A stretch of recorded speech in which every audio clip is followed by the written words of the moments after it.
Hey guys, it's McKenna. Welcome back to my channel. Today I'm going to be teaching you guys 5 tips on how to get natural, candid, unposed posing.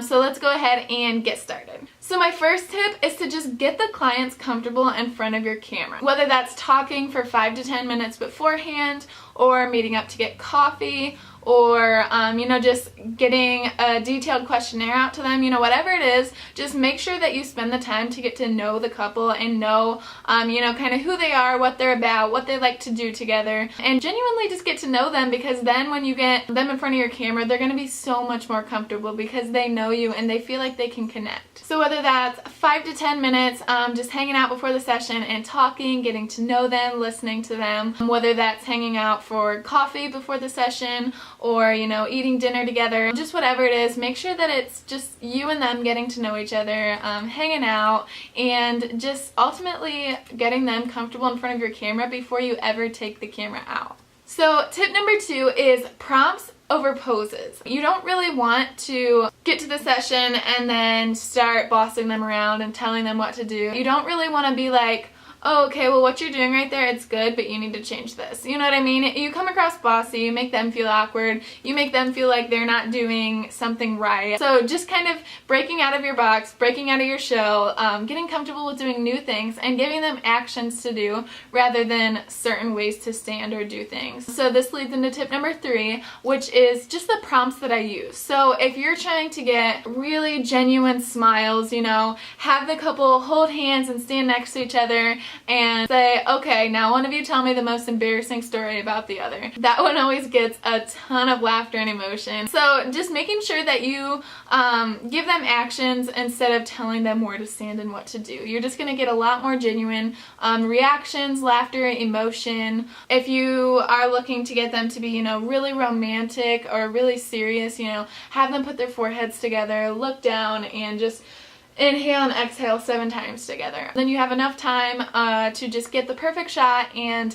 to capture them just standing there holding hands, being intimate with one another. Another really fun one to do when you're wanting to get some laughter is to have the girl stand and the guy just wraps his arm around her, pulls her in close, and then I tell him to whisper in her ear all of the cereals that he can think of, but in his sexiest voice. And it is literally one of the funniest things ever. It captures one of the most beautiful moments, and just them holding each other, embracing one another, and laughing. And there are tons of poses like that. I will leave some examples down in the comment section below, so just go ahead and read those. Feel free to use them, I don't mind. And feel free to add your own. You don't always have to use the exact ones that I use. So this leads into tip number 4, which is words of affirmation. You want to make your couples feel so comfortable and so relaxed because they're doing great.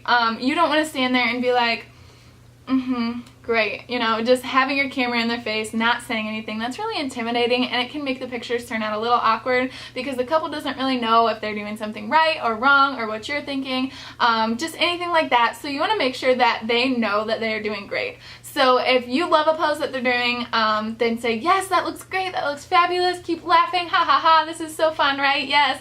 And you're just really getting into it and like making them feel more comfortable rather than making them feel like they're not doing something right, or that, you're not really into it if you're just being quiet and they're hearing shutter clicks. So just making sure that they feel comfortable, making sure that you encourage them, making sure that they feel beautiful, and that their pictures are going to turn out great. So tip number 5 is to just be relatable and be laid back. When you're trying to do unposed posing, you really just have to be chill. I mean, some photographers are so uptight about things that they make the clients feel uncomfortable. And I just, when I show up to the session, I'm like, hey guys, you're on a date, I'm the third wheel, I just happen to have a camera. Okay, let's go have fun. So just being relaxed and chill will ultimately get your clients the most comfortable in front of the camera. And to be relatable, so you want to be a person. You want to connect with them throughout the entire session, and just really create a bond and a friendship to where they genuinely feel like you're their friend. I talked about this a little bit in the last video. I will link it down below. It's called 10 Tips to Become a Successful Full-Time Photographer. But I talked about how, you need to be relatable. People don't want to buy from another business, they want to buy from a person. This is ultimately going to be the thing that sets you apart from other businesses, because people are going to fall in love with you and who you are, not just your photography. So that's something to just keep in mind, to just make sure that you're relating to them and just being laid back and chill and connecting with with them on a personal level rather than just doing a service for them. Alright guys, thanks for tuning in. I hope that you learned a lot of valuable information that you can implement in your business starting tomorrow. You know, if you have a session tomorrow, use these things. You don't have to necessarily overthink it. Just start implementing them in your business right away, because that's when you'll see growth. And I will go ahead and link all of my social media down below so you can come stalk me and find out what I do on a daily basis. If you like this video, go ahead and give me a thumbs up and leave a comment down below with any questions or tutorials that you want to see from me. Thanks for tuning in, guys. I hope you liked this video. I hope it was helpful. Make sure that you hit the little red subscribe button down below so that you don't miss any of my future content. Alright guys, thanks for tuning in.